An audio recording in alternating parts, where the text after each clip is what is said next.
Last night, a lonely rancher opened his door to a woman staggering through the storm. By dawn, 200 Apache warriors surrounded his cabin, silent, unyielding, ready to claim his life. One act of mercy had turned into a death sentence. Why would a simple gesture offering shelter to a stranger bring down the wrath of an entire tribe? His name was Elias Ward. For 10 long years, he had lived alone on the high plains, a man hardened by loss and silence. The townsfolk called him the Old Wolf of the Dunes, half in fear, half in awe.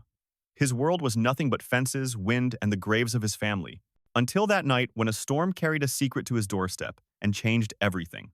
This is Wild West storytelling, where we ride into the dust and uncover tales too heavy for silence to bury. Here, every dawn begins with danger, and every night carries the echo of hoofbeats. Stay close to the fire, partner, because the story you're about to hear will ride with you long after the screen goes dark. Let's step together into the frontier where kindness can spark war, and where one man's solitude is broken by destiny's hand. That morning, the prairie gave no bird song, no breeze of grass. Instead, it held a silence so heavy that even the earth seemed afraid to breathe. And through the dusty window of his gray cabin, Elias Ward saw them warriors lined shoulder to shoulder, their painted faces turned toward him like statues of judgment. No sound, no movement, only eyes burning with suspicion. And with that silence, his story began. The High Plains knew silence better than any hymn. It was the kind of silence that did not soothe, but pressed down heavy, swallowing every sound until even the beating of one's own heart felt too loud. At the far edge of that wilderness, pressed against the shadow of red cliffs, stood a weathered gray cabin. Its timbers leaned with the weight of years, its windows clouded with dust, and its fence posts bent like tired old soldiers still standing watch. This was the home of Elias Ward, a man who had not spoken to another soul in weeks, sometimes months. Each dawn came the same.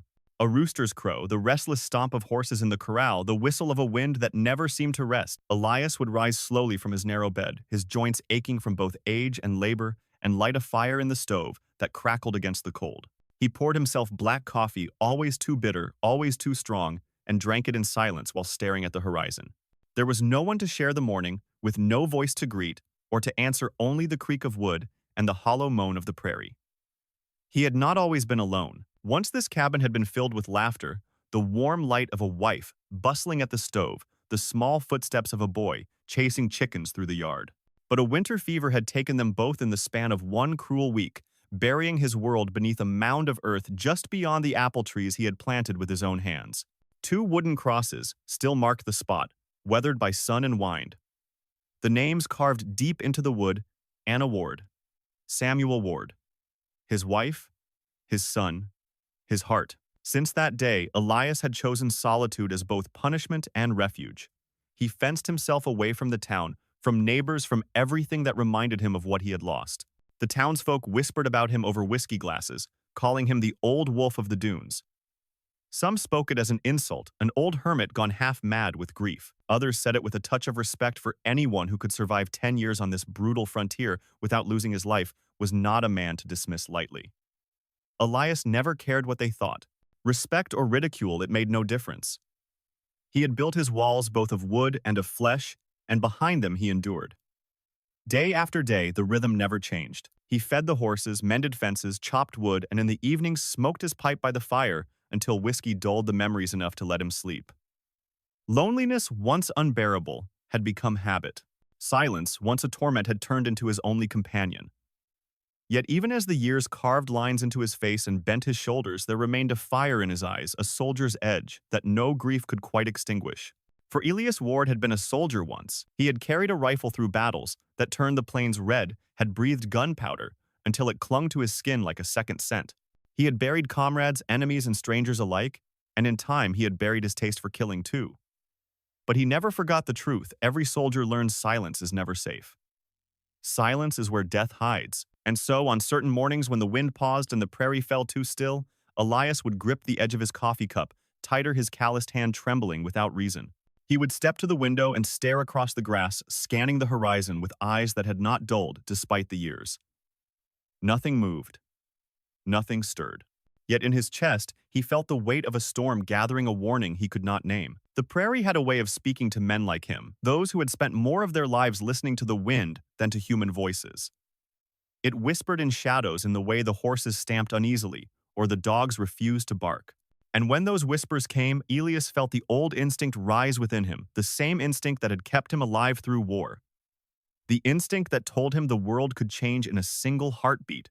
On such days, the graves seemed to watch him. He would find his gaze drifting to the hillside, where Anna and Samuel lay, and for a moment the silence felt suffocating, almost cruel. He wondered if perhaps he had already died with them, if this life of fences and chores was nothing more than a shadow of existence.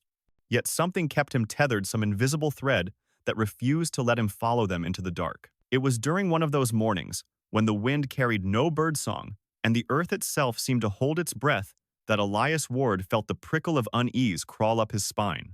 He paused in the doorway of his cabin, the weight of his father's old dagger heavy at his belt, and stared at the horizon. The sky to the west had darkened not with the gentle gray of rain, but with a roiling mass of storm clouds that churned like black smoke. The air grew colder, sharper, as if the land itself braced for a blow. The silence broke only when a crow passed overhead, its wings slicing against the stillness with a cry that sounded more like a warning than a song. Elias followed its path with narrowed eyes, his breath slow steady, carrying that soldier's calm he had never quite lost. Storms came often on the plains, fierce and sudden, but this one felt different. This one carried something with it, something unseen, something fateful. He turned back inside, set his rifle by the door, and poured the last of his coffee into the dirt. His chest tightened with a feeling he could not shake. It was not fear. Fear he had known. This was something else, something heavier. The sense that his solitude, carefully built and fiercely guarded, was about to be shattered. And Elias Ward was right. Because on that night, the storm would not come alone. It would drag across the prairie a figure that would step into his life like a shadow made flesh. A woman staggering through wind and rain, carrying secrets heavy enough to summon death itself. The silence of the prairie had been broken before by coyotes, by gunfire, by the shriek of hawks circling above. But that night, it was not an animal or a man that tore the silence apart. It was the sky itself. Clouds rolled in from the west, black and swollen, swallowing the horizon like a tide of smoke. The wind came first, shrieking through the red cliffs, with a voice like a demon unleashed. Then, thunder cracked overhead, splitting the heavens in two, while bolts of lightning slashed jagged scars across the darkness. The earth trembled beneath each roar, and the air turned bitter sharp with the taste of rain. Inside his cabin, Elias Ward tightened the shutters and cursed under his breath. He had seen storms like this before, storms that ripped roofs from barns and left horses dead in the fields. He knew the prairie well enough to understand that when nature rose in fury, there was nothing a man could do but endure. Yet as he reached for his oilskin coat and stepped into the yard to check on the horses, a strange unease prickled at him. Tonight felt different. Tonight the storm carried more than rain. Rain lashed down in sheets, blinding him. The corral fence rattled against the wind, the horses stamping wildly, eyes wide, and rolling white with fear. Elias moved quickly, securing the gate, whispering rough words of calm as he pulled a tarp tighter over the feed. He was halfway back toward the cabin when he saw movement beyond the fence, staggering across the open field. At first, he thought it was a trick of the lightning, some phantom shape born of shadows and storm. But then another flash illuminated the figure, clearly a woman. Her hair, long and black, clung to her face, plastered against skin pale with exhaustion. Her dress, made of leather, was soaked through, heavy and torn at the edges. She moved as if each step might be her last, her arms swaying like a puppet cut from its strings. For a moment, Elias froze, the sight so unnatural, he almost believed the storm had conjured her. But then instinct seized him. "You'll die out here," he shouted, his voice torn by the wind. The woman turned toward him, and in that instant lightning lit the sky. Her eyes flashed dark, fierce, and filled with something he could not name. Fear, yes. Defiance, too. And a strange sorrow, the kind that comes from carrying a burden far heavier than one's body can bear. "I cannot stay," she whispered, her voice thin as the rain itself. "My people. They will worry."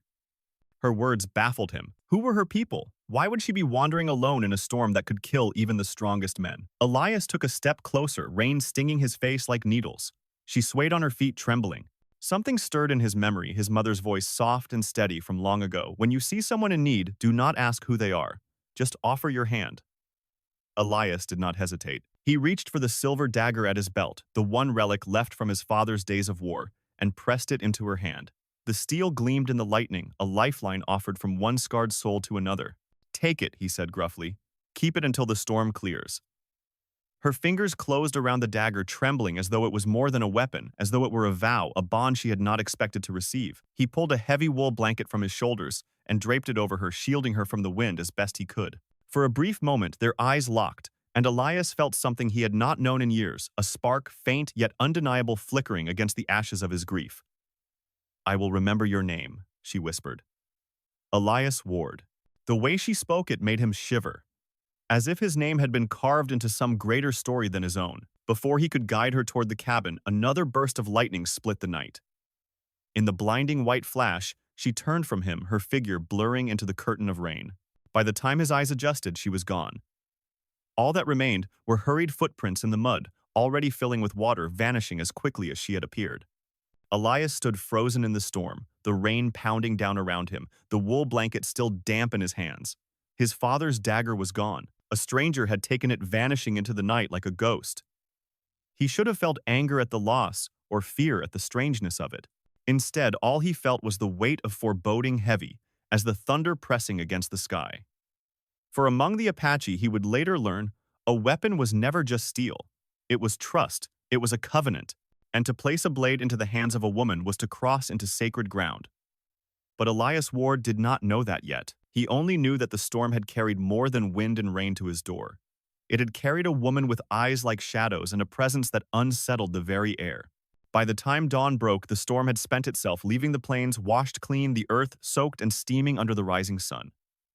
Elias sipped cold coffee from his cup, his thoughts still on the fleeting vision of the woman. He wondered if she had survived the night, if she was real at all or nothing more than a spirit conjured by storm and sorrow. Then he looked out the window, and his breath stopped. Lining the rotting fence were 200 Apache warriors painted for war, silent as statues. Their eyes, dark and unblinking, fixed upon his cabin with the weight of judgment. The woman had not been a stranger after all. She had been the wife of Chief White Crow, and with her disappearance, Elias Ward's act of mercy had become the spark of a firestorm. Dawn rose heavy and cold, the kind of dawn that carried no warmth, only judgment. Elias Ward stood by the window of his gray cabin, his hand tight around a cup of bitter coffee gone cold. Beyond the fence, 200 Apache warriors stood in silence. Their faces were painted in fierce colors, their long hair caught in the morning wind. Not a sound came from them. No war cries, no whispers, just stillness, as if the earth itself had frozen at their arrival. Elias's breath caught in his throat. He had seen armies before, columns of men in blue coats, cannons lined across the fields, muskets flashing fire. But never had he seen such a silence. This silence was worse than the roar of battle. It was the silence of a verdict not yet spoken, the stillness before the noose tightened. The cabin door rattled in the wind. Elias set down his cup, his rough hands trembling just once before tightening into fists. He had lived 10 years alone, burying himself in fences and chores, pretending grief could be locked away. But this morning, death stood waiting outside, and he knew he could not hide. He opened the door. The chill cut through him as he stepped onto the porch boots, creaking against the boards. Every warrior's eyes followed him, dark, unblinking, burning with suspicion. Horses stirred restlessly, their breath steaming in the cold air. Then the warriors parted, and a single figure stepped forward. Tall, broad-shouldered, draped in the white pelts of wolves, eagle feathers crowning his headdress, he carried himself with the calm of a man who commanded lives by the hundreds. His gaze was sharp as a blade, his silence heavier than the thunderclouds that still lingered over the plains. "I am White Crow," he said, his voice deep, steady, cutting through the stillness like steel drawn from its sheath. "And the woman you saw last night?" His eyes narrowed to slits, his words landing with the weight of judgment. "Is my wife." The truth hit Elias like a bullet. The woman in the storm. Her trembling hands clutching his father's dagger. Her whisper, "If they know I am here, you will be in danger too." Elias swallowed, his throat dry. "She was exhausted," he rasped. "I only gave her shelter." "I didn't know who she was." A murmur rippled through the line of warriors, low and dangerous like grass bending before a storm. White Crow's gaze, however, did not waver. "The dagger she carried," White Crow said, his voice quieter now, almost a whisper, "was yours." Elias drew a sharp breath. "Yes. Only so she could defend herself." That single admission was enough to change everything. The murmur among the warriors turned to a growl. Faces hardened jaws, clenched hands tightened on spear shafts. To the Apache, a dagger was not merely a weapon. It was trust. It was a vow. A bond sacred as marriage, unbroken even by death. For a woman to take a blade from a man's hand meant one thing: she had entrusted him with her life. White Crow's voice was iron. "Do you know our law, rancher?" Elias shook his head, though his heart hammered in his chest. "In our people," White Crow said, his tone rising, carrying to every ear in the circle, "a woman takes a weapon only from the man she trusts with her life." The words crashed over Elias like thunder. He had not meant to trespass into their sacred laws. He had only acted out of instinct, out of mercy. But mercy had dragged him into forbidden ground, and now the eyes of 200 warriors burned into him, as though he were already condemned. Sweat broke across his brow despite the cold. His hand drifted toward the revolver at his hip, though he knew it would not matter. One bullet, two at most, before the storm of arrows cut him down. From within the ranks, a voice shouted, raw with fury. If Naira was here, then he knows where she is. The name hung in the air like a blade. Naira. At last he knew her name. And with it came the realization that this was no longer about kindness. This was about survival. About a woman whose absence had turned a tribe into a storm. White Crow raised his hand, silencing the rumble of warriors. His eyes locked on Elias, dark and searching as if he could strip the truth from his very bones. "My wife vanished last night," the chief said. "She has not returned to the camp. And you are the last man to see her alive." Elias's chest tightened. He thought of her pale face in the lightning, the tremor in her hands, the way she had looked over her shoulder as if someone hunted her. He thought of her whisper, "I cannot stay." His jaw clenched. She was afraid. He muttered more to himself than to the men around him. White Crow's gaze sharpened. Afraid. Afraid of what? Elias lifted his eyes steady now, despite the weight of 200 blades. Not of me. Of someone chasing her. The warriors shifted uneasily. The murmurs that had been filled with fury now carried something else: doubt. White Crow's stare lingered on Elias, and for the first time a flicker of something passed across his face. Not trust, not yet, but recognition. "You saw what I did," not the chief said quietly. "Perhaps you are not lying." It was not absolution, not even close, but it was enough to stop the warriors from tearing him apart. For now, Elias stood, the morning sun rising behind the line of painted faces, his heart pounding like war drums. He was no longer a hermit hidden from the world. He had stepped into a storm far greater than the one that had battered his cabin. And when White Crow turned to the ground, crouching to examine faint tracks pressed into the damp earth, Elias felt the noose loosen only to tighten again. "She passed here," White Crow murmured, fingers brushing the marks. But she was not alone. Larger footprints pressed deep beside hers, dragging through the mud. A hunter, a pursuer. White Crow's eyes rose black and blazing. Then she was running not from me, but from another. The tension broke like a whip crack. For the first time, the suspicion in the warrior's eyes shifted, no longer fixed solely on Elias. But the danger was not gone. It had only changed shape. Because if Naira had been taken, then this was no longer just a matter of a missing woman. It was betrayal. And betrayal within a tribe meant war. Elias swallowed hard, his soldier's instinct whispering the truth he had tried to forget. He was already bound to this storm, and storms like this did not pass without blood. The silence of judgment lingered long after White Crow's words, but the storm of suspicion did not scatter. Elias felt it in the stares that cut into his back as he mounted a horse the tribe had reluctantly offered. His movements were steady, but the weight of 200 eyes bore down on him, each gaze sharp as a spearhead. He was not their brother, not yet. He was the stranger who might have stolen their chief's wife, the outsider riding among them, like a condemned man escorted to the gallows. The hooves of their horses thundered against the prairie, carrying them north. Dust rose in pale clouds behind them, mingling with the chill of the morning air. Elias kept his eyes forward, but he could feel the unease bristling around him. Warriors rode close, hands brushing spear shafts, bows slung and ready, as though expecting him to make a sudden move. He ignored them. He had been under watch before, in war on battlefields, where every misstep drew fire. This was no different. Except this time he was alone. Hours passed before White Crow raised his hand, halting the riders. The chief dismounted, crouching low to the ground, his weathered fingers tracing faint marks pressed into the mud.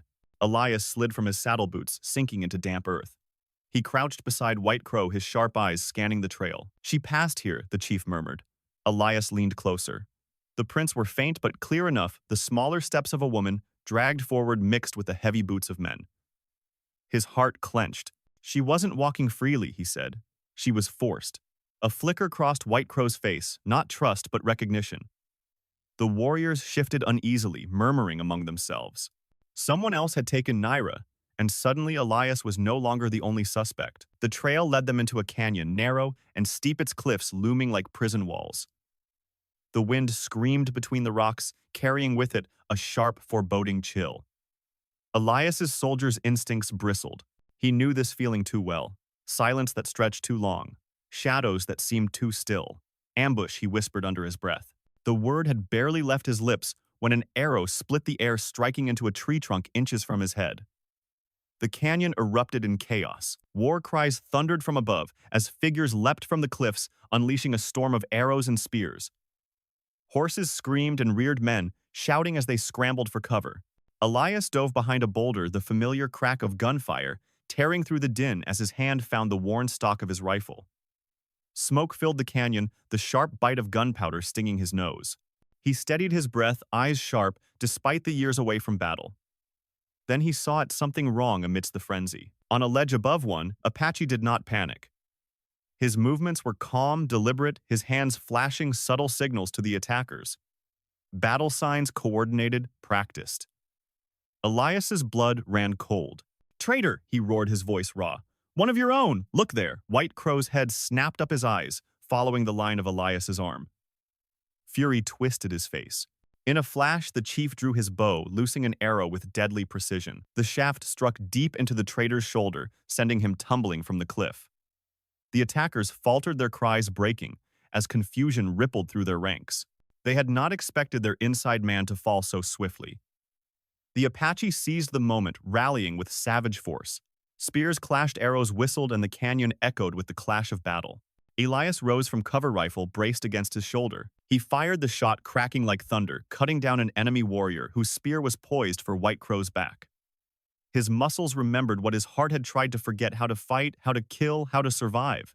Another shot rang out, another enemy fell. He moved with grim precision, every pull of the trigger a step deeper into a bond he had never asked for. When the dust settled, the canyon floor was strewn with bodies, the stench of blood heavy in the air. Survivors of the ambush fled into the trees, their war cries fading into the distance. Horses snorted and pawed the earth nervously, and the warriors stood breathing hard, their faces streaked with dirt and sweat. At the center lay the traitor, gasping his last breaths. Blood pooled around him, staining the stones dark. Elias knelt beside him, gripping his shoulder. "Where is she? Where's Naira?" The man's lips curled in a ragged smile, his teeth red with blood. "She is the bait," he croaked, voice breaking. "And you have walked into the trap." His eyes rolled back, his chest stilled, and he was gone. Elias rose slowly, his jaw tight, his gaze meeting White Crow's. "Toe!" The chief's face was carved from stone, but his eyes burned with fire. He gave no order to bury the traitor, no word of mourning for a man who had sold his own blood for power. Instead, he spoke low, his voice like thunder buried in ash. "You have seen it," White Crow said. "There are those within my own who would sell their tribe for greed. And my wife? She is in their hands." Elias wiped sweat and gunpowder from his brow, his breath still ragged. He wanted no part of this. Yet in White Crow's eyes, he saw something rawer than fury, the pain of a man desperate to save the one he loved most. It was a pain Elias knew too well, carved deep into him on the day he buried his wife and son. The tribe turned their eyes on him no longer with pure suspicion, but with something sharper measured. He had fought beside them, saved their chief. Blood had been spilled, and Elias Ward's hands had helped turn the tide. For the first time in 10 years, he felt the weight of belonging press faintly against his chest. Not acceptance. Not yet. But a door had opened, if only a crack. White Crow bent once more, fingers brushing the ground, tracing the marks that led westward. The tracks dragged deep into the sand, mixed with the bootprints of men carrying their prize. "To the Valley of Horsebones," he said at last. The words made several warriors shudder. Elias glanced around, not understanding, but the fear etched in their faces told him enough. White Crow's voice carried over them all. "That is where they take her. And that is where we must go." Elias's grip tightened on his rifle. The Valley of Horsebones, a cursed place haunted by the dead of battles long past. The name alone was enough to stir dread. Yet in his mind, he saw Naira's eyes in the storm, the dagger trembling in her hand. He had given her his father's blade, and with it unknowingly a promise. "Then let's ride," he said, his voice rough but steady. And so the Apache turned their horses west toward the valley where spirits walked and destiny waited. The valley stretched before them like a graveyard carved into the earth, bones bleached white by sun, and time lay scattered across the red dust, grim reminders of a cavalry swallowed by a storm years ago. The wind screamed through the canyon, its voice thin and ghostly, as if the spirits of the fallen still lingered waiting. Even the Apache horses balked at the stench of death clinging to the place. At the far end of the valley, Elias saw her. Naira. Bound to a wooden post, her hair tangled by wind, her face pale but unbroken. Around her stood the traders, their blades gleaming in the blood-red glow of sunset. Their leader stepped forward, his voice sharp with arrogance. "Lay down your weapons, White Crow. Kneel and confess defeat, and your wife will live." The air tightened, strung taut as a bowstring. White Crow's warriors shifted restlessly, torn between rage and dread. The cursed valley was no place for mercy. Elias spurred his horse a step forward. His rough voice carried across the bones. "You are mistaken," he said, eyes hard as flint. "This woman is not only the wife of a chief. She is proof that honor cannot be traded, that loyalty cannot be sold." The words struck like thunder. Even the traders faltered, startled that the outcast rancher dared speak with such conviction. White Crow turned toward Elias, his eyes flashing with something fierce shock and respect. Then the valley erupted in battle. War cries clashed against the howling wind as steel and blood met among the bones. Elias fought with a fire he thought long buried, cutting through the fray until he reached Naira. With a swift stroke, he slashed her bindings. She collapsed into his arms, her eyes blazing with trust. "I knew you would come," she whispered. Together, Elias and White Crow carved a path through the betrayers, their fury unstoppable. By the time the dust settled, the traders lay broke in the valley, echoing with the cries of victory. White Crow placed a heavy hand on Elias's shoulder. From this day, he declared, his voice ringing like a drum, "You are our brother." Naira stepped forward, pressing the silver crow-shaped necklace into Elias's hand. "Keep it," she said softly, "to remember the night you chose mercy." Elias's fingers closed around it, his chest trembling with a truth he could no longer deny. Perhaps at last he was not alone anymore. In the Valley of Horsebones, Elias Ward discovered more than survival. He found that mercy offered in the darkest storm could reshape a man's fate. Once a lonely rancher buried in grief, he now carried the name Brother of the White Crow tribe. Naira's necklace burned against his palm, not as a relic, but as proof that kindness is never wasted. Even the smallest act, a dagger given, a blanket shared, can open a path back to life. And so across the prairie, Elias Ward walked no longer alone, but with a family forged in blood and trust.